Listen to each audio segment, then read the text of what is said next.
All right, let's jump right into this explainer. Today, we're deconstructing a really incredible cinematic anime and webtoon prompt to see exactly how it pulls off a massive emotional turning point.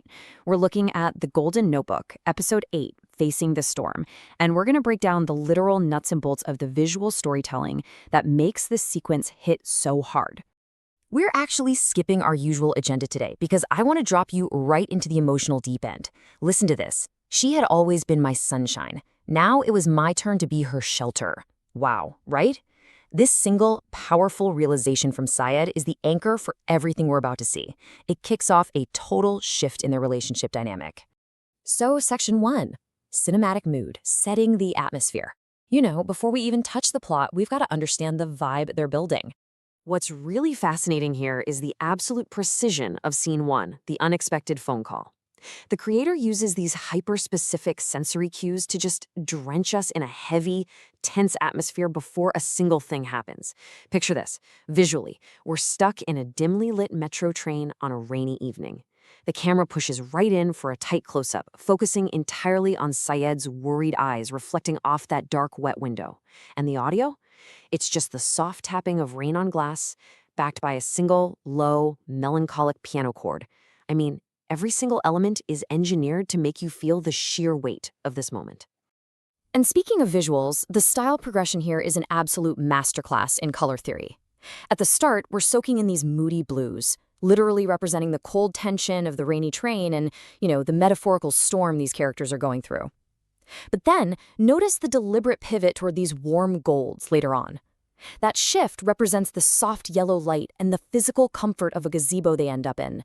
It's how you telegraphed a massive emotional journey right to the viewer's subconscious without saying a single word.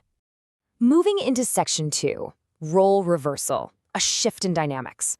That heavy mood we just talked about, it perfectly sets the stage for a complete flip in how these two interact. So what exactly sparks this change? Well, weeks have actually passed since we last saw them. Then, completely out of the blue, Sayed gets a voice note from Sana. And her voice, it's shaky. She sounds totally overwhelmed after just a brutal day at her job where absolutely everything went wrong. Normally, Sana is the sunshine of this duo, right? But right now, she is desperately in need of some shelter. Which brings us to Section 3, the power of silence, action over words. Now, the magic here is in how Syed responds. He doesn't go on some big, dramatic monologue.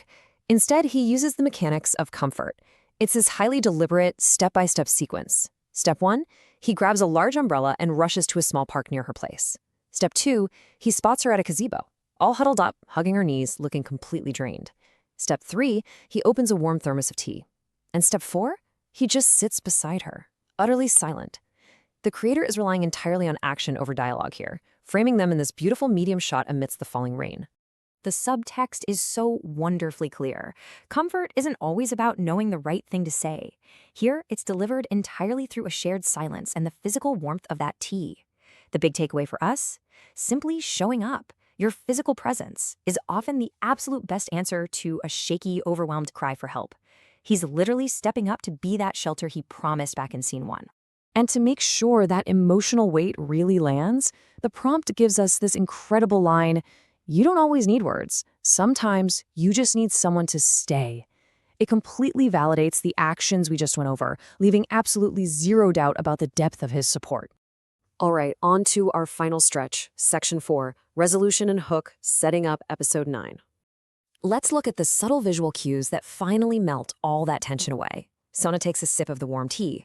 Syed flashes her this goofy, totally reassuring smile. And it works. It breaks the heaviness. Sana laughs softly and gently rests her head on his shoulder. It's all captured in this incredibly tender close-up of their side profiles, bathed in that soft, warm light we mentioned earlier. It's brilliant because the physical warmth of the tea and the light perfectly mirror the emotional warmth flooding back into the characters. The storm, both literally and figuratively, has passed.